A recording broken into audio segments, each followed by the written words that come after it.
கர்த்தர்க்கென்று சகித்த அநேக பாடுகள் உண்டு. எனினும் இந்த முடிவு நாட்களிலே நாம் ஒரு வெற்றி உள்ள வாழ்க்கை வாழ்ந்திருக்கிறோமா என்று சொல்லி சற்று நம்மை நாமே நிதானித்து பார்த்து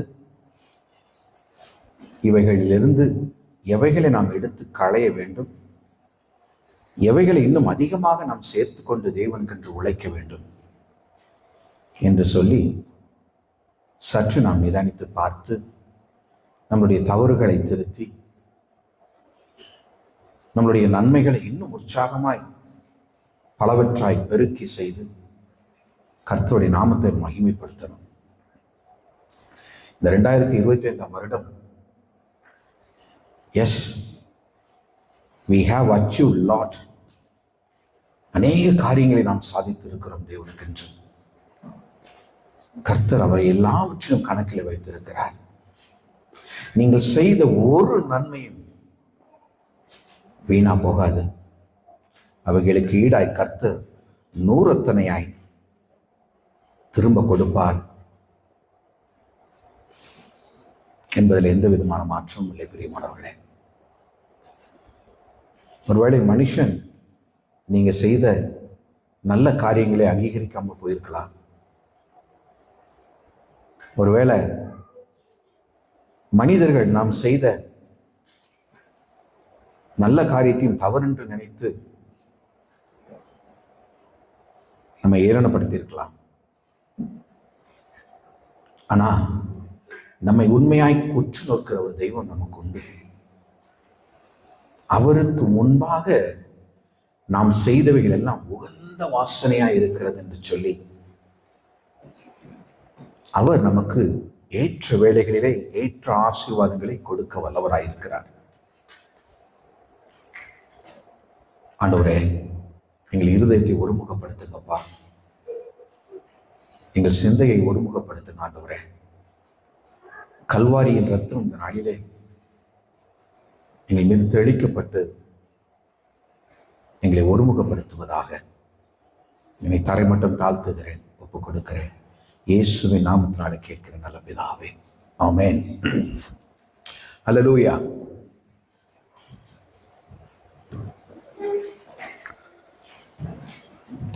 இன்று நாம் பார்க்க இருக்கிற தலைப்பு, உனக்கு இருக்கிற இந்த பலத்தோடே போ. அல்லேலூயா. உனக்கு இருக்கிற இந்த பலத்தோடே போ. நாம் அதற்கு முன்பாக எந்தெந்த காரியத்துல இஸ்ரவேல் ஜனங்கள் வழிவிலகி போனாங்க என்று சொல்லி சில காரியங்களை நாம் பார்த்து ஆண்டவர் எப்படியாய் இந்த ஒரு காரியத்தை இஸ்ரவேலருக்கு கொடுத்தார், இன்று நமக்கும் கொடுக்கிறார் என்று சொல்லி பார்த்து நாம் முடிக்க போகிறோம். செய்திக்கு ஆதாரமாக நியாயாதிபதிகளின் புஸ்தகம் 6வது வசனம் 6ஆம் அதிகாரம் 2வது வசனத்தை நாம் எடுத்து வாசிப்போம்.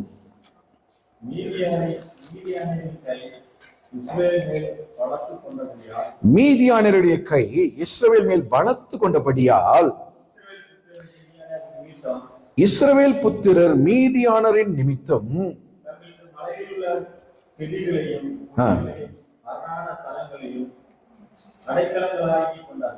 எப்படி மலையில் உள்ள கெபிகளையும் குகைகளையும் அரணான ஸ்தலங்களையும் அடைக்கலமாக்கி கொண்டார்கள். நல்ல கவனிங்க, இஸ்ரவேலர் விதை விதைத்திருக்கும் மீதியானரும் அமலேக்கியரும் கிழக்கத்திய புத்திரரும் எழும்பி வந்து அவர்களுக்கு எதிரே பாளையம் இறங்கி காசாவின் எல்லை மட்டும் இவர்கள் விதைத்த விதைப்புகளை கெடுத்து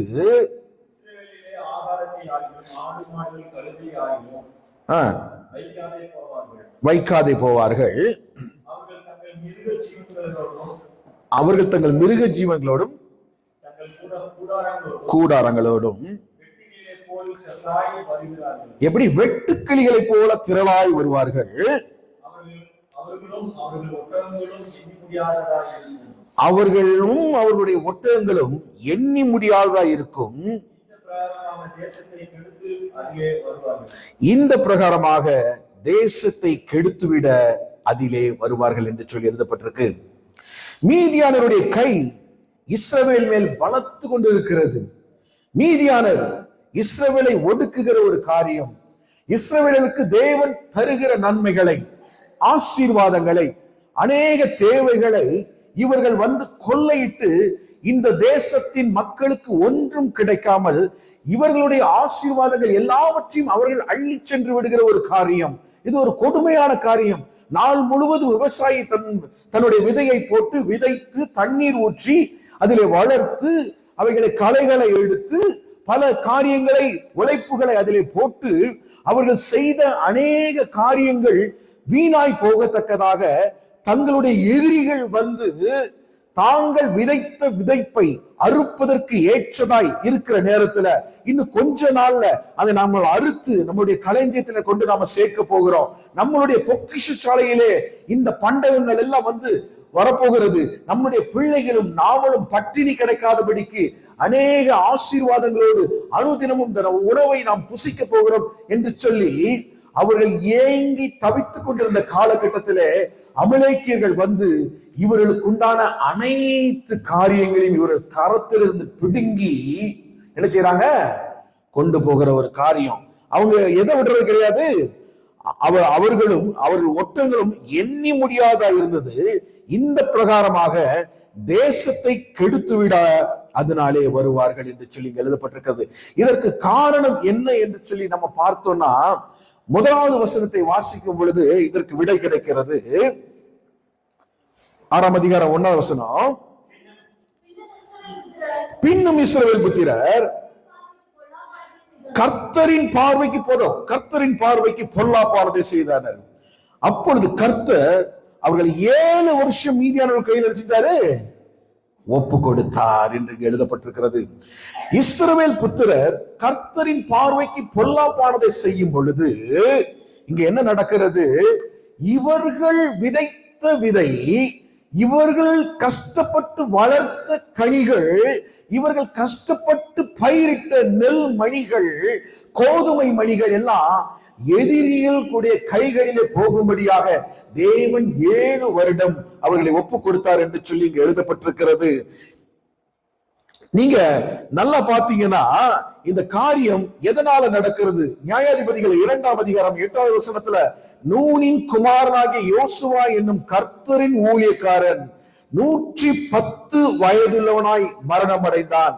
அவனை திம்னாத் ஏரேத்திலே அடக்கம் பண்ணினார்கள். அவங்க அடக்கம் பண்ணதுக்கு அப்புறம் அக்காலத்தில் இருந்த அந்த சந்ததியார், 10வது வசனம் சொல்லுது, அக்காலத்தில் இருந்த அந்த சந்ததியார் எல்லாரும் தங்கள் பிதாக்களோடமே சேர்க்கப்பட்ட பின்பு கர்த்தரையும் அவர் இஸ்ரவேலுக்காக செய்த கிரியைகளையும் அறியாத வேறொரு சந்ததி அவர்களுக்கு பின் எழும்பிற்று.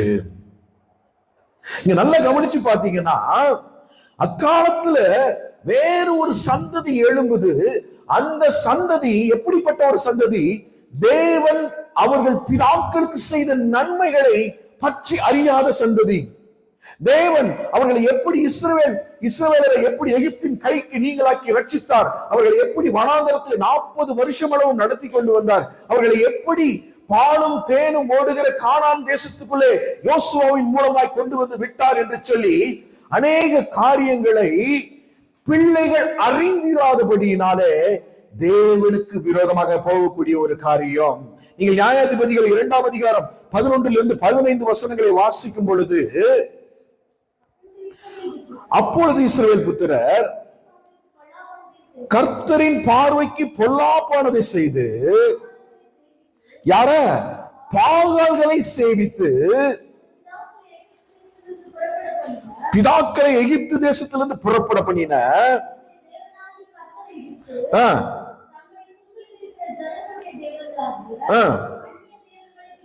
அந்நிய தேவர்களை பின்பற்றி போய் அவர்களை பணிந்து கொண்டு கர்த்தருக்கு கோபம் மூட்டினார்கள். அவர்கள் கர்த்தரை விட்டு பாகாலையும் அஸ்தரோத்தையும் சேவித்ததனால கர்த்தர் இஸ்ரவேல் மேல் கோபம் உண்டவராகி அவர்கள் அப்புறம் தங்கள் சத்துருக்களுக்கு முன்பாக நிற்க கூடாதபடி கொள்ளையிடுகிற கொள்ளைக்காரர்கள் கையில் அவர்களை ஒப்பு கொடுத்து சுற்றிலும் இருக்கிற பகைகளின் கைகளில் விற்று போடக்கூடிய ஒரு காரியம். பாருங்க, தங்கள் நூனின் குமாரனாகிய யோசுவா அந்த தேசத்திற்கு கொண்டு வந்து தேசத்தை அனைவருக்கும் பிரித்து கொடுத்த ஒரு காரியம். அந்த நன்மைகளை எல்லாரும் சேர்ந்து புசித்தாங்க. அந்தந்த ஜாதிக்கு தகுந்த, அந்தந்த கோத்திரத்துக்கு தகுந்த 12 காரியங்களை தேவன் அழகாக யோசுவாவின் மூலமா என்ன செஞ்சாரு? பங்கு போட்டு தேசத்தை கொடுத்தார். கொடுத்து அந்த நல்ல தேசத்திலே அவர்களை கொண்டு வைக்கும் பொழுது அங்க என்ன நடக்கிறது? தாம படுற ஒரு கஷ்டம் இல்லாத விதைக்கிற கனியும் அறுக்கிற களஞ்சியமும் அவர்களுக்குள்ளே வருகிறபடியினால் அவர்கள் தேவனை மறந்து பொல்லாத வழிகளுக்குள்ளே போய் பாகாலை சேவிக்கக்கூடிய ஒரு காரியம். பாகாலை சேவிக்கக்கூடிய ஒரு காரியம். பாகால் என்று வருகும் பொழுது அனைத்து காரியமும் அதுக்குள்ளோடு வந்துருது. பாகால் மற்றும் அஸ்தரோத்தை சேவித்தார்கள். அப்படின்னா தேவனுடைய வழியை விட்டு மொத்தமாக அந்த ஜனங்கள் பின்னோக்கி வேறு வழியிலே நடக்கக்கூடிய ஒரு காரியம். எதற்காய் தேவன் அந்த தேசத்திற்கு அடிமைத்தனத்திலிருந்து விடுவித்து பாலும் தேனும் ஓடுகிற நல்ல தேசத்திலே என் ஜனங்கள் எல்லா நன்மைகளும் திருப்தியாகி என்னை வணங்க வேண்டும், என்னை சேவிக்க வேண்டும், என்னோடு கூட எப்பொழுதும் உறவாடி கொண்டு இருக்க வேண்டும் என்று சொல்லி தன் சொந்த ஜனத்தை விடுவித்துக் கொண்டு அந்த நல்ல தேசத்திலே வைத்தால் இங்க என்ன நடக்குது? கவலை கஷ்டம் இல்லாத காரணத்தினால அங்க புதிய புதிய யார் எழும்புறா? தெய்வங்கள் எழும்புகிறது. பாகாலை சேவிக்கக்கூடிய ஒரு காரியம், அஸ்தரத்தை சேவிக்கக்கூடிய ஒரு காரியம். இப்படி இருக்கிற பட்சத்துல தேவன் அங்கு கோபம் கொண்டு என்ன செய்கிறாரு? இஸ்ரவேல் மேல் கோபம் கொண்டவராகி அவர்கள் அப்புறம் தங்கள் சத்துருக்களுக்கு முன்பாக நிற்க கூடாதபடி கொள்ளையருடைய கைகளிலே ஒப்பு கொடுக்கக்கூடிய ஒரு காரியம். பிரியமானவர்களே, கொஞ்சம் நல்லா யோசித்து பாருங்க. தேவனுடைய வழியை விட்டு ஜனங்கள் பிரிந்து போன உடனே இவர்களுக்கு வருகிற ஆசீர்வாதங்கள் எல்லாம் பிறர்கள் வந்து கொள்ளையடித்து போகக்கூடிய ஒரு பரிதாப நிலை அந்த இடத்துல ஏற்படுகிறது. இப்படிப்பட்ட காரியத்திற்கு யார் காரணம்? இது நடக்கக்கூடிய இது நடக்குதுன்னா இதற்கு யார் முழு பொறுப்பு? சொல்லுங்களேன் பாப்போம். யாராவது சொல்லுங்களேன், இதற்கு யார் பொறுப்பு? தேவனை அறியாத வேறு ஒரு ஜாதி எழும்பிட்டுனா அப்ப அதுக்கு முன்னால இருந்த பிதாக்கள் என்ன செய்யல? இந்த ஜாதிகளுக்கு தேவன் செய்த நன்மைகளை பற்றியும் தேவன் எப்படிப்பட்ட கர்த்தர், அவர் மகா வல்லமை உள்ளவர் என்று சொல்லி மகா வல்லமை உள்ள கரத்தினால் பார்வோனின் கரத்திலிருந்து நம்மை எடுத்து வந்தார் என்கின்ற பல காரியங்களை அந்த பிள்ளைகளுக்கு சொல்லிக் கொடுக்காததனாலே தேவனுடைய வழியை நாம் தவறாமல் பின்பற்ற வேண்டும். அவர் ஏற்படுத்தின ஒவ்வொரு காரியத்திலும் நாம் நீதியாய் நடக்க வேண்டும். அவருடைய கற்பனைகளையும் கட்டளைகளையும் நாம் கை கொண்டு அந்த வழியில நடக்க வேண்டும் என்று சொல்லி தங்கள் பிள்ளைகளுக்கும் தங்கள் சந்ததியாருக்கும் சொல்லி கொடுக்க மறந்த காரணத்தினால அங்க என்ன நடக்குது? தேவனை அறியாத வேறு ஒரு சாதி எழும்புகிறது. பிரியமானவர்களே, எனக்கு பிரியமான தேவ ஜனமே, இன்று எப்படிப்பட்ட காலகட்டத்துக்குள்ளே நாம் வாழ்ந்து கொண்டிருக்கிறோம் என்பதை மிக தெளிவாக அறிந்திருக்கிறோம். அப்ப தேவனுக்குரிய முக்கியத்துவத்தை நம்மளுடைய சந்ததியாருக்கு நாம் சொல்லிக் கொடுக்க மறந்துவிட்டால் நம்மளுடைய சந்ததியார் தேவனை மறந்த சந்ததியா என்ன செஞ்சிரும்? மாறிடும். இன்னைக்கு அநேக தேசங்களில் நடக்கிற ஒரு மிகப்பெரிய கொடுமையான காரியங்கள் என்ன? பிதாக்கள் தேவனை மறந்து விட்டாங்க. அதனால பிள்ளைகளுக்கு அவங்க சொல்லிக் கொடுக்க மறந்துட்டாங்க. இப்ப பிள்ளைகள் தேவன் என்று ஒருவன் இல்லை என்று சொல்லி மாறுதட்டி தைரியமாய் பாவத்தை நடப்பிக்கிற ஒரு காரியத்துக்குள்ள ஒவ்வொரு தேசமும் போய் கொண்டிருக்கிறது. இது நம்மளால உணர முடியுதா? அப்ப பாருங்க, கர்த்தருடைய வார்த்தையை, இந்த வேத வார்த்தைகளை பிள்ளைகளுடைய இருதயத்தில் விதைக்க வேண்டியது எவ்வளவு முக்கியமான ஒரு காரியம். அடுத்த தலைமுறைக்கு இதை கடத்தி விடுவது எவ்வளவு முக்கியமான ஒரு காரியம் என்று சொல்லி நாம் உணர்ந்திருக்கிறோமா? இப்படி உணர்ந்திருந்தால் வேறு ஒரு ஜாதி, தேவனை அறியாத ஜாதி நம்மளுடைய பூமியிலிருந்து இனி எழும்பாது. பிரியமானவர்களே, அதைத்தான் ஆண்டவர் விரும்புகிறார். அன்று இஸ்ரவேலர்கள் செய்த தவறை இன்று நாம செஞ்சிடக்கூடாதுன்னு சொல்லி ஆண்டவர் துடிக்கிற ஒரு காரியம். தேவனை அறியாத வேறு ஒரு ஜாதி எழும்புவதற்கு நாம என்ன செஞ்சிடக்கூடாது? ஒப்பு கொடுத்துடக்கூடாது. ஆசீர்வாதங்களுக்கு குறைவு இல்லாம இருந்திருந்தா ஒருவேளை அவங்க என்ன செஞ்சிருப்பாங்க? தேவனை மறக்காம இருந்திருப்பாங்க. ஒருவேளை அனுதினமும் சாப்பாட்டுக்கு கஷ்டப்பட்டிருந்தா ஒருவேளை தேவனை நினைச்சிருந்திருப்பாங்க. ஒருவேளை தனக்குள்ள அநேக கலவரங்களும் பிரச்சனைகளும் எதிரிகள் வந்து தம்மை தோற்கடித்து களஞ்சியங்களை கொள்ளையடித்து போகிற ஒரு காரியம் ஒருவேளை அங்க நடந்திருந்தா முன்னாடியே தேவன் என்ன செஞ்சிருந்திருப்பாங்க? தேடி இருந்திருப்பாங்க. ஆனா இந்த ஜனங்க என்ன பண்ணாங்க? ஒவ்வொரு முறையும் அவர்கள் தவறி தவறி விழும் பொழுது எல்லாம் அவர்கள் விட்டு போன பின்பு கர்த்தர் நம்மளை விட்டு போயிட்டார் நினைச்சதுக்கு அப்புறம் தான் என்ன செஞ்சாங்க? அவங்க மறுபடியும் தேவனை கூப்பிடுகிற ஒரு காரியம் 15வது வசனத்துல நீங்க வாசிங்க. 2ஆம் அதிகாரம் 15வது வசனத்துல கர்த்தர் சொல்லியபடியும் கர்த்தர் அவர்களுக்கு ஆணையிட்டபடியும் அவர்கள் புறப்பட்டு போகிற இடங்கள் எல்லாம் கர்த்தருடைய கை தீமைக்கென்றே அவர்களுக்கு விரோதமாய் இருந்தது. அவர்கள் மிகவும் நெருக்கப்பட்டார்களாம். அப்ப எங்கெல்லாம் கர்த்தரால் நெருக்கம் உண்டாகிறதோ அப்பெல்லாம் என்ன செய்யுது? கர்த்தருடைய ஞாபகம் அவர்களுக்கு வருகிறது. 16வது வசனம் நல்ல கவனிங்க. கர்த்தர் நியாயாதிபதிகளை எழும்ப பண்ணினார். அவர்கள் கொள்ளை அடித்தவருடைய கைகளுக்கு நீங்களாச்சு ரட்சிக்கிறாங்க. 17வது வசனம். இப்ப மறுபடியும் என்னது? அவர்கள் தங்கள் நியாயாதிபதிகளின் சொல்லை கேளாமல்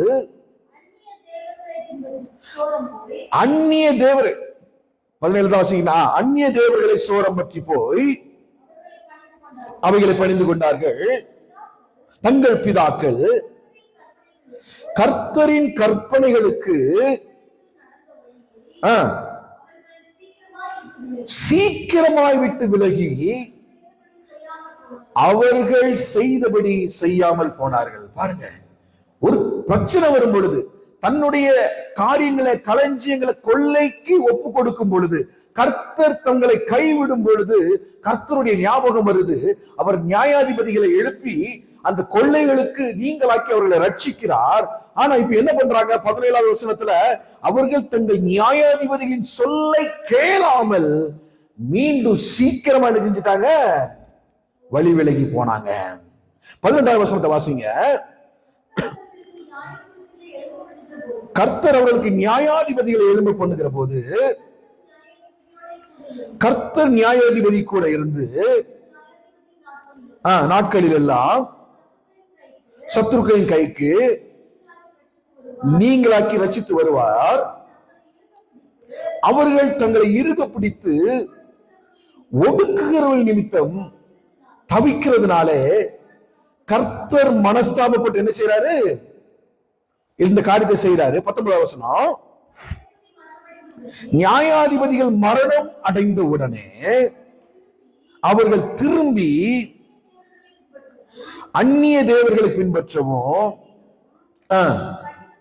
பணிந்து கொள்ளவும் தங்கள் பிதாக்களை பார்க்கிலும் கேடாய் நடந்து தங்கள் கீர்த்தியங்களையும் தங்கள் முரட்டான வழிகளையும் விடாது இருந்தாங்களா. இங்கிலீஷ்ல இந்த கீர்த்தியை பத்தி நான் கீர்த்தினா எதை பத்தி சொல்லி எடுத்து பார்க்கும் பொழுது they cost not from their own doings, தங்கள் சொந்த செய்கைகளை விட்டு திரும்ப அவர்களுக்கு என்ன செய்யல? மனம் இல்ல. ஆண்டவருடைய திட்டத்தை ஆண்டவருடைய காரியத்தை விட்டுட்டு நாம என்ன நினைக்கிறோமோ அந்த காரியத்தை எப்படியாவது பிரஸ்தாபப்படுத்தணும்னு சொல்லி அவங்க என்ன செய்யறாங்க? முரட்டாட்டமான வழிகளை விடாமல் இருந்து கர்த்தரை மனஸ்தாபப்படுத்துகிற ஒரு காரியம். ஒவ்வொரு முறை ரட்சகர் எழுப்புறார். ஏன் அதுல போட்டிருக்கு? கர்த்தர் மனஸ்தாபப்படுவார். 18வது வசனத்துல கடைசி வாக்கியம் போடுது, கர்த்தர் மனஸ்தாபப்படுகிறார். நீங்க நல்லா யோசிச்சு பாருங்க. ஒரு நிமிடம் கண்களை மூடி முழங்கால் படியிட்டு ஆண்டவரே இந்த பாடுகளில் இருந்து எங்களை எப்படியாவது மீட்டு விடும் சுவாமி என்று சொல்லி கேட்கும் பொழுது கர்த்தர் என்ன செய்யறாரு? மனஸ்தாபப்பட்டு என் பிள்ளை அழுறான, என் மகள் அழுறாள, அவளுடைய கண்களில் நான் கண்ணீரை பார்க்க கூடாது, நான் எப்படியாவது அவளுக்கு ஒரு சந்தோஷத்தை கொடுக்கணுமே, அவள் இவ்வளவு நாள் பட்ட கஷ்டம் போதும், என் மகன் இவ்வளவு நாள் கஷ்டம் அடைந்த கஷ்டங்கள் போதும், அவன் பாழான வழிகளிலே கடந்து போனது போதும், அவனை எப்படியாவது நான் திரும்ப கொண்டு வரணும், திரும்ப எழுப்பி கட்டணும், திரும்ப அவனுக்கு ஆசீர்வாதத்தை கொடுக்கணும், அவனை யாரும் கொள்ளையிடாமல் அவன் பாதுகாக்கணும்னு சொல்லி ஒவ்வொரு முறையும் நியாயாதிபதிகளை எழுப்பி, தீர்க்கதரிசிகளை எழுப்பி ஆண்டவர் மீண்டும் மீண்டும் அவர்களை ரட்சிக்கக்கூடிய ஒரு காரியம். ஆனா கொஞ்சம் சொகுசான வாழ்க்கை கிடைச்ச உடனே தேவன் செய்த நன்மைகளை மறந்து மீண்டும் தங்கள் முரட்டாட்டமான வழிகளுக்குள்ளே, தங்கள் சொந்த சிந்தைக்குள்ளே சிக்குண்டு தேவனை விட்டு வழி விலகி போகிற ஒரு காரியம், தேவ வார்த்தையை கேட்காத ஒரு காரியம், தேவ வார்த்தைகளுக்கு கீழ்ப்படியாத ஒரு காரியத்துக்குள்ள ஜனங்கள் போகிறதுனால மீண்டும் மீண்டும் மீண்டும் மீண்டும் அவர்களை ஒப்பு கொடுக்க வேண்டிய ஒரு சூழ்நிலை ஆண்டவருக்குள்ள போகுது. நல்லா யோசித்து பாருங்க. இன்னைக்கு பல தேசங்களை குறித்து நாம் அறிந்திருக்கிறோம். இந்திய தேசத்துல கிறிஸ்துமஸ் கொண்டாட முடியல யாரும். தெரியுமா உங்களுக்கு? நாம பல இடங்கள் இங்க பார்க்கிறோம், நம்ம பேச முடியாது, செய்ய முடியாது என்று சொல்லி. இந்திய தேசத்துல கிறிஸ்துமஸ் கொண்டாடின ஒவ்வொரு ஆலயத்துக்குள்ளும் புகுந்து சங்க பரிவார இயக்கத்தினர் அடித்து நொறுக்கின ஒரு காரியம். பாஸ்டர்கள் அடிக்கிறாங்க, ஊனமுற்ற பிள்ளைகளை அடிக்கிறாங்க, சின்ன குழந்தைகளை அடிச்சு விரட்டுறாங்க. ஏன் இதற்கான காரணம்? ஏன் தேவனை இப்படிப்பட்ட ஒரு காரியத்துக்கு நம்ம ஒப்பு கொடுக்கணும்? எனக்கு பிரியமான தேவச்சனமே, கொஞ்சம் யோசித்து பாருங்க. எவ்வளவு பெரிய ஆபத்திலே கிறிஸ்தவம் தவித்து சிக்கி தவித்துக் கொண்டிருக்கிறது என்பதை சற்று நினைத்து பாருங்க. இவ்வளவு பெரிய ஒரு காரியத்துக்குள்ள இந்த கிறிஸ்தவத்தை ஒப்பு கொடுத்தது யார்? இது யாருடைய குற்றம்? கவலை மறந்து நாம் வாழ்ந்ததுனால, தேவனுடைய பாதத்துல முழங்கால் படியிட்டு கண்ணீர் வடிக்காமல் இருந்த காரணத்தினாலா? என் சொந்த காரியத்தை நான் பார்க்கட்டும், என் வாழ்க்கையின் வளர்ச்சியை நான் பார்க்கட்டும் என்று சொல்லி சுயநலமாய் வாழ்ந்த காரணத்தினாலா? எந்த காரணத்தினால இப்படிப்பட்ட ஒரு காரியங்கள் ஒவ்வொரு தேசங்களிலும் நடந்து கொண்டிருக்கிறது? ஏன் தேவனை விட்டு பிள்ளைகள் வழிவிலகி போகக்கூடிய காரியம்? நான் நேற்று நைட்டு ஸ்பெயின் தேசத்தை பற்றி எடுத்து பார்த்துக் கொண்டிருந்தேன். ஸ்பெயின் தேசம் கிறிஸ்தவ நாடு. ஆனா 40% அதிகமான ஜனங்கள் எந்த விதமான தெய்வமும் இல்லை என்று சொல்லி தேவனையே ஒதுக்கிவிட்டு வாழ்கிற ஒரு காரியம் அங்கு வளர்கிறது. நாம வாழ்ந்து கொண்டிருக்கிற இங்கிலாந்து தேசத்திலே எத்தனை லட்சம் மக்கள் அப்படி வாழ்றாங்க? கொஞ்சம் யோசித்து பாருங்க. ஒவ்வொரு முறை முழங்கால் படிட்டு தேசங்களுக்காக கண்ணீர் வடித்து ஊழியர்களும் மக்களும் செபிக்கும் பொழுது அங்கே எழுப்புதல் உண்டாகிறது. அதில் எந்த மாற்று கருத்தும் இல்லை. நேற்றைக்கு இமானுவேல் பிரதர் ஒரு ஸ்ட்ராட்டஜி போட்டிருந்தாங்க. 60% அதிகமான மக்கள் ஆலயத்துக்கு போகணும்னு சொல்லி கிறிஸ்துமஸ்க்கு வெளியில வந்திருக்கிறாங்க. இந்த மாற்றம் எப்படி நடந்தது? ஐயா சொல்லுங்க, இந்த மாற்றம் எப்படி ஐயா வந்தது? கிறிஸ்துக்கென்று நாம கடினமாய் உழைக்கிறதுனால, முழங்கால் படிட்டு ஜெபிக்கிறதுனால, இந்த தேசத்தின் மக்களுக்காய் கண்ணீர் வடித்து அழுகிறதுனால இந்த தேசத்தில் ஒரு மாற்றத்தை கொண்டு வாங்க ஆண்டவரே என்று சொல்லி கெஞ்சி கதறும் பொழுது தேவன் தேசத்தில் ஒரு மாற்றத்தை கொண்டு வருகிறார். It's because of you. உங்களுடைய ஜெபம், உங்களுடைய முழங்கால், உங்களுடைய கண்ணீர் இவ்வளவு பெரிய மாற்றத்தை கொண்டு வர முடியும்னா நாம ஏன் அதுல நிலைத்து இருக்க கூடாது? ஆண்டவர் மறுபடியும் சொல்றார், ஐயா நீங்க கஷ்டப்பட்டு கண்ணீர் வடிக்கும் போதெல்லாம் என் மனம் உருகுகிறது ஐயா.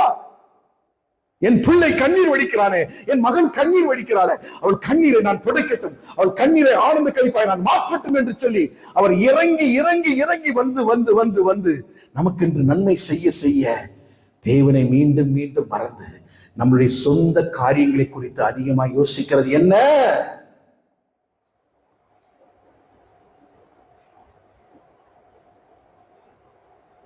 ஏன் ஆண்டவர் சபையை மணவாளன் மணவாட்டி என்று சொல்லி ஒப்பு கொடுக்கிறார் தெரியுமா? ஏன்னா ஒரு மணவாட்டி மணவாளனுக்கு கீழ்ப்படிந்து போவாள். ஒரு மனைவி தன் கணவனுக்கு கீழ்ப்படிவாள். அதனாலதான் ஆண்டவர் சொன்னார், சபையை மணவாளன் மணவாட்டிக்கு ஈடாக வைத்திருக்கிறார். இப்ப நாம ஏன் ஒருவருக்கு ஒருவர் கீழ்ப்படிந்து போகக்கூடாது?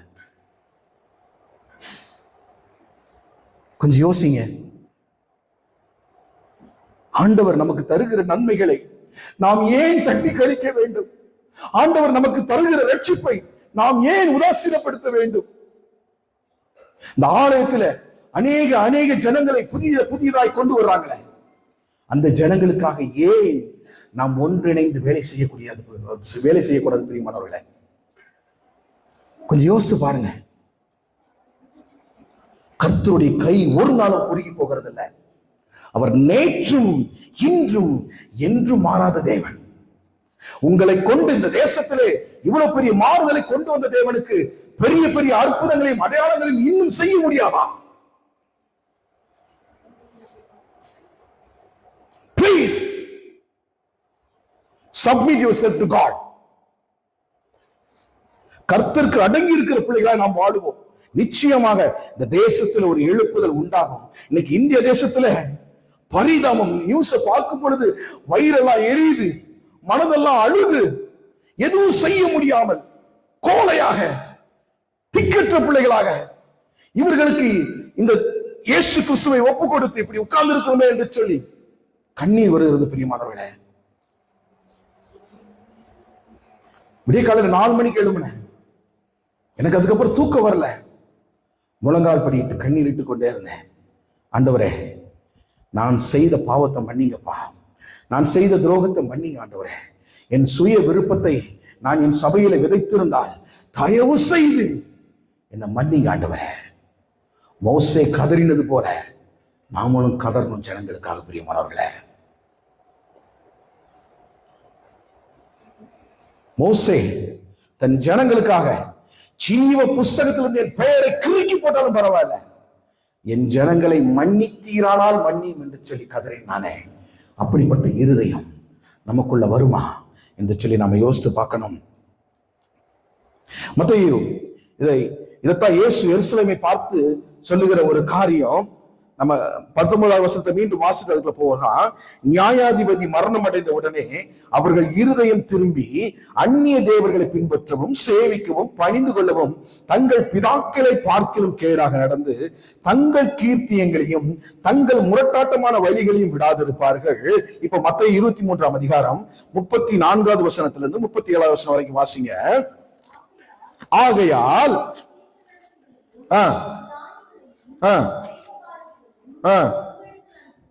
எப்படி? ஆகையால் இதோ தீர்க்கதரிசிகளையும் ஞானிகளையும் வேத பாதகரையும் உங்களிடத்தில் அனுப்புகிறேன். அவர்களில் சிலரை கொன்று சிலுவையில் அறைவீர்கள், சிலரை உங்கள் ஆலயங்களில் வாரினால் அடித்து ஊருக்கு ஊர் துன்பப்படுத்துவீர்கள். நீதிமானாகிய ஆபேலின் ரத்தம் முதல் தேவாலயத்திற்கும் பலிபீடத்திற்கும் நடுவே நீங்கள் கொலை செய்த குமாரனாகிய சகரியாவின் ரத்தம் வரைக்கும் பூமியின் மேல் சிந்தப்பட்ட நீதிமான்களின் இரத்த பலி எல்லாம் உங்கள் மேல் வரும்படியாக இப்படி செய்வீர்கள் சொல்லிட்டு, இவைகள் எல்லாம் இந்த சந்ததியின் மேல் வரும் என்று மெய்யாகவே உங்களுக்கு சொல்லுகிறேன் சொல்லிட்டு, எருசலேமே எருசலேமே தீர்க்கதரிசிகளை கொலை செய்து உன்னிடத்தில் அனுப்பப்பட்டவர்களை கல்லெறிகிறவளே, கோழி தன் குஞ்சுகளை தன் சிறகுகளின் கீழே கூட்டி சேர்த்து கொள்ளுவனுமாக எத்தனை தினமோ உன் பிள்ளைகளை கூட்டி சேர்த்துக் கொள்ள மனதாக இருந்தேன், உங்களுக்கோ மனதில்லாமல் போயிற்று. பாருங்க, ஆண்டவர் அதான் மனஸ்தாபப்பட்டு ஒவ்வொரு முறையும் ஒவ்வொருவரையும் எழுப்பி அங்க கிரியைகளை நடப்பிக்கிறார். ஆனா அங்க என்ன நடக்குது? மீண்டும் மீண்டும் கர்த்தரை துன்பப்படுத்துகிற ஒரு காரியம். இதை இயேசு கிறிஸ்து மத்தேயு 23 அதிகாரத்துல வந்து சொல்றாருன்னா, அப்ப ஆதி காலத்திலிருந்து இந்த காலம் வரைக்கும் அது நடந்து கொண்டே இருக்கிறது என்பதை நமக்கு விளங்குகிறதா? அதனாலதான் அவர் பரிசேயர்களையும் சதுசேயர்களையும் பார்த்து இப்படிப்பட்ட ஒரு காரியத்தை சொல்றாங்க. ஏன்னா நீதியை பேசினா, வசனத்தை வசனமா பேசினா, காரியங்களை நடப்பிக்க சொல்லி பேசினா, அதனால உங்களுக்கு வருகிற கோபத்தினால நீங்க என்ன செய்றீங்க? தீர்க்கதரிசிகளை கொலை செய்றீங்க, ஆலயத்தில் அவர்களை வாரினால் அடிக்கிறீங்க என்று சொல்லி தேவன் மறுபடியும் இந்த சதுசேயர்களையும் பரிசேயர்களை குறித்து வைராக்கியமாய் பேசுகிற ஒரு காரியம். கொஞ்சம் யோசித்து பாருங்க. அப்படின்னா யோசுவாவின் காலத்திலிருந்து தேசத்தை பங்கிட்டு கொடுத்த முதல் இயேசு கிறிஸ்து பிறந்த ஊழியம் செய்யும் வரைக்கும் இது திரும்ப திரும்ப நடந்து கொண்டிருந்திருக்கிறது. பிரியமானவர்களே, ஆண்டவர் ஆசீர்வதிக்கிறாரு, நல்லா இருக்கிறாங்க, அப்புறம் அவர்களை ஆண்டவரை மறந்துடுறாங்க, மறுபடியும் ஆண்டவருக்கு கீழே கோபத்துக்குள்ள போறாங்க. இப்படி மீதியானவர்களால மறுபடியும் அவர்கள் என்ன செய்யறாங்க? பாடுபட்டு இருக்கிறாங்க. இப்ப நியாயாதிபதிகள் 6ஆம் அதிகாரம் 6ஆம் வசனத்துக்கு மீண்டு வந்துருங்க.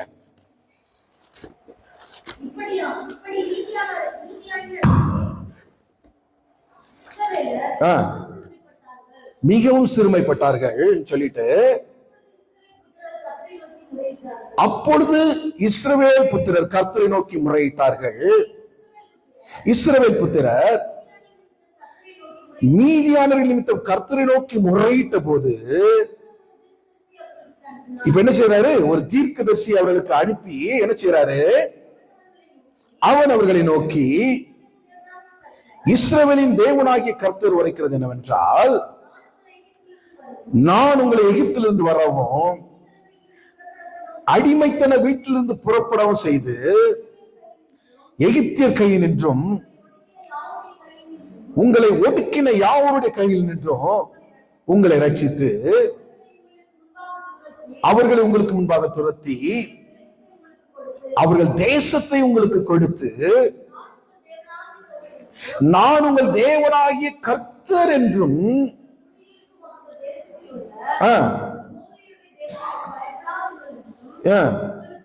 உங்களுக்கு சொன்னேன் சொன்னான். அதற்கு பின்பு கர்த்தருடைய தூதனானவர் வந்து அபியேசரியான ஆகிய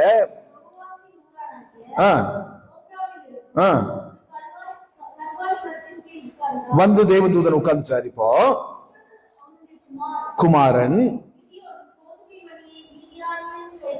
கிதியோன் கோதுமையை மீதியானவருடைய கைக்கு தப்புவிக்கிறதுக்காக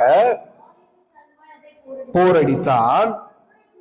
கர்த்தருடைய தூதனானவர் அவருக்கு தரிசனமாகி, பராக்கிரமசாலியே, கர்த்தர் உன்னோடு கூட இருக்கிறார் என்று சொல்லி அங்க சொல்றாரு.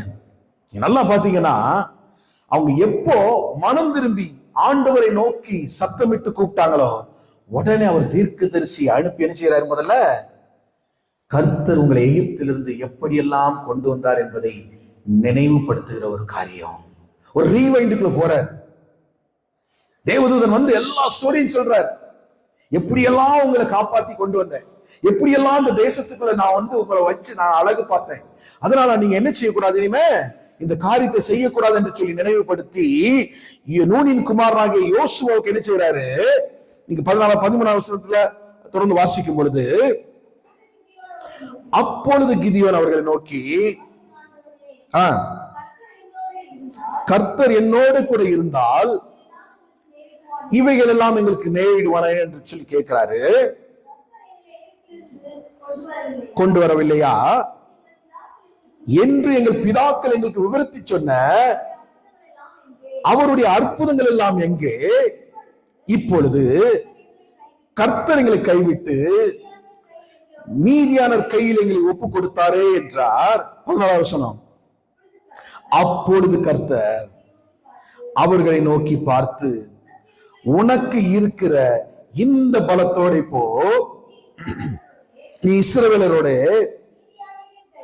மீதியானரின் கைக்கு நீங்களாக்கி ரட்சிப்பார் என்று சொல்லி ஒரு பலத்தை கொடுத்து அனுப்புகிற ஒரு காரியம். இதுல இருந்து என்ன தெரியுது? ஆண்டவர் நம்மை சிட்சிக்கிறார். ஆண்டவர் நம்முடைய தவறுகளை சுட்டி காட்டுகிறார். அவர் மீண்டும் ஒரு தீர்க்கதரிசியோ ஒரு இரட்சகனையோ அனுப்பி நம்மை காப்பாற்றுகிறார். காப்பாற்றுகிறது மாத்திரமல்ல, நம்ம போராடுவதற்காக யோசுவா கேள்வி என்ன சொல்றாரு? நீ இருக்கிற இந்த பலத்தோட போ. ஆண்டவருடைய திட்டம் என்ன? நம்மளை அழித்து போடுவதல்ல, மக்களை அழித்து போடுவதல்ல ஆண்டவருடைய திட்டம்.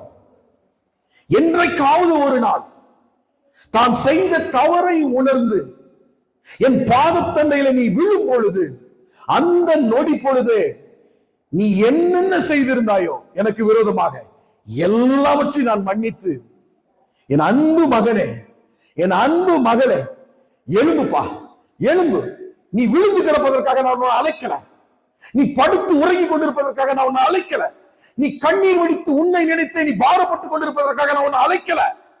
நீ உன் பாவ சேற்றில சிக்கி தவித்து அதையே நினைத்துக் கொண்டிருப்பதற்காக நான் உன்னை அழைக்கலப்பா. எழும்பி வெளியே வா. இருக்கிற இந்த பலத்தோட போ. நீ எல்லாவற்றிலும் இருந்து எல்லாரையும் ரட்சிக்கக்கூடிய ஒரு வல்லமை உள்ள ஒரு மகனாய் எழும்பி பிரகாசிப்பா என்று சொல்லி யோசுவாவை அனுப்புகிறது போல தேவன் இன்று நம்மை அனுப்புகிறார். பிரியமானவர்களே, ஆண்டவருடைய கரம் இன்னும் நம்மளோடு கூட பயங்கரமாக இருக்கிறது.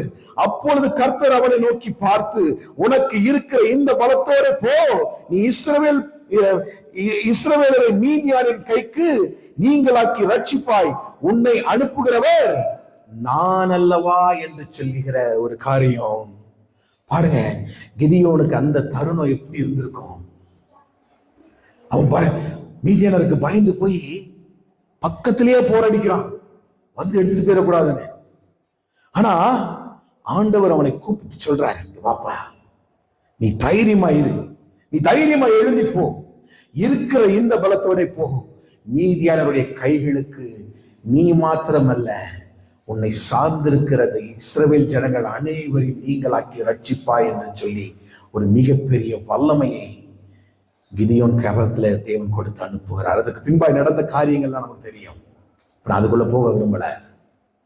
அப்ப இன்னைக்கு நம்மளுடைய இருதயத்துல நாம உற்சாகப்படுத்த வேண்டிய ஒரே ஒரு காரியம் உண்டு. பிரியமானவர்களே, இந்த 2025ஆவது ஆண்டு பல நல்ல காரியங்கள் நமக்குள் நடந்தது, பல கசப்பான காரியங்கள் நமக்குள்ள நடந்தது, தேவனுக்கு விருப்பமான காரியங்கள் அநேகம் நடந்தது, ஆண்டவருக்கு விருப்பம் இல்லாத காரியங்கள் அநேகம் நடந்தது. இவைகள் எல்லாவற்றையும் இந்த நாளில நாம் உணர்ந்தவர்களாய் எவைகளை நாம 2026 எடுத்து போக போறோம், எந்த காரியத்தை 2025 ஒளிச்சு அது அங்கேயே தீப்பற்றி எரிய வச்சு அது அங்கேயே கருக்கி இனி அந்த பாவத்தை அல்லது அந்த காரியத்தை திரும்பி பார்க்காதபடிக்கு முன்னோக்கி நடக்கிற பிள்ளைகளாய் ஆண்டவர் சொன்னது போல இருக்கிற இந்த பலத்தோட நீங்க எல்லாரும் எழுந்து போங்க.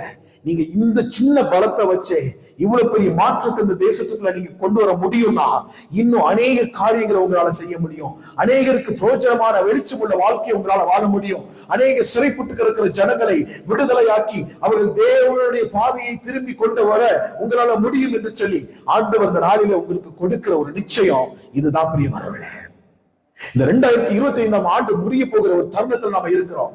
இன்னைக்கு பழையவைகளை களைந்து புதிய ஆவியை நாம் தரித்து நாம முன்னோக்கி செல்ல வேண்டியதுதான் முக்கியமான ஒரு காரியம். அந்த பவுல் அழகாக எபிரேயருக்கு எழுதும்போது எழுதுகிறார். எபிரேயர் 12ஆம் அதிகாரம் 7ஆவது வசனம் இப்படியாய் சொல்லுகிறது, நீங்கள் சிக்ஷையை சகிக்கிறவர்களாக இருந்தால், எப்படி நீங்கள் சிக்ஷையை சகிக்கிறவர்களாக இருந்தால் தேவன் உங்களை புத்திரராக எண்ணி நடத்துகிறார், தகப்பன் சிக்ஷியாத புத்திரன் உண்டோ என்று சொல்லி பாருங்க. தகப்பன் தான் தான் நேசிக்கிற பிள்ளையை செய்ய முடியும், சிக்ஷிக்க முடியும். அதான் அவர் சொல்றாரு, சிக்ஷையை சகிக்கிறவர்களா இருந்தார் தேவன் உங்களை புத்திரராக எண்ணி நடத்துகிறாராம், தகப்பன் சிக்ஷியாத புத்திரர் உண்டோ என்று சொல்லி நம்மை உற்சாகப்படுத்துகிறார். பிரியமானவர்களே, இந்த உத்வேகத்தோடு, இந்த காரியத்தோடு, இந்த எழுப்புதலோடு, இந்த பலத்தோடு வருகிற 2026க்குள்ள நாம் ஒரு புதிய பிள்ளையாய், புதிய மகனாய், புதிய மகளாய் நம்ம உள்ள பிரவேசிக்க போறோம். உள்ள பிரவேசித்து பவுல் காலத்துல சொன்ன மாதிரி உலகத்தை கலக்குகிறவர்கள் இதோ வந்து விட்டார்கள் என்று சொன்னாங்களா, அதே மாதிரி நம்மளை பார்த்து ஒவ்வொரு பேரும் சொல்லணும், இதோ உலகத்தை கலக்குகிறவர்கள், வான்பரியை கலக்குகிறவர்கள், லண்டனை கலக்குகிறவர்கள் இதோ வந்துட்டாங்க என்று சொல்லி நம்மை பார்த்து ஒவ்வொருவரும் உற்சாகம் அடைந்து கர்த்தரே தேவன், கர்த்தரே தேவன், கர்த்தரே தேவன் என்று சொல்லி ஒவ்வொரு நாவுகளும் நம்ம மூலியமாக அறிக்கை பண்ணக்கூடிய ஒரு காலம் அந்த இடத்துல வரணும். அந்த காலம் வரணும்னா இன்னைக்கு நாம ஒப்பு கொடுக்கணும். நமக்குள்ள இருக்கிற எல்லா வேறுபாடுகளும் இந்த நாளில களையப்படணும். நமக்குள்ள இருக்கிற எல்லா மாறுபாடான சிந்தைகள் இந்த நேரத்துல களையப்படணும். நமக்குள்ள இருக்கிறது ஒன்னே ஒண்ணுதான். அவர் சொன்னார், தகப்பன் சிக்ஷியாத பிள்ளை உண்டோ, அந்த சிக்ஷையை எடுத்துக்கொள்கிற பிள்ளைய நான் என்ன செய்யறேன், பிள்ளையாக எண்ணுகிறேன் என்று சொல்லி ஆண்டவர் இந்த நாள்ல சொல்றாரு. இந்த தைரியத்தோட இருக்கிற இந்த பலத்தோட நீ முன்னால போப்பா, நிச்சயமாக உன்னோடு கூட உன்னை வழி நடத்துகிற தேவனாய் நான் கடந்து வருவதை யாராலும் தடுக்க முடியாது என்று சொல்லி இன்னைக்கு ஆண்டவர் நமக்கு ஒரு நிச்சயத்தை கொடுக்கிறார். இன்று அவர் சொன்னால் சொன்னதுதான். இன்னைக்கு அவர் சொன்னார்னா அதை மாற்ற அவர் மனுஷன் அல்ல, அவர் தேவன் என்று சொல்லி உணர்ந்த பிள்ளைகளாய் ஆண்டவருடைய வார்த்தை இது என்பதை உங்களுடைய இருதயத்துல எடுத்து புதிய உற்சாகத்தோடு ஒரு புதிய எழுப்புதலோடு நாம் இந்த சபையை நடத்த போகிறோம். இதிலிருந்து நம்மை யாரும் பிரித்து கொண்டு போக முடியாது. சத்துருக்களின் போராட்டம் நம்மை ஒன்று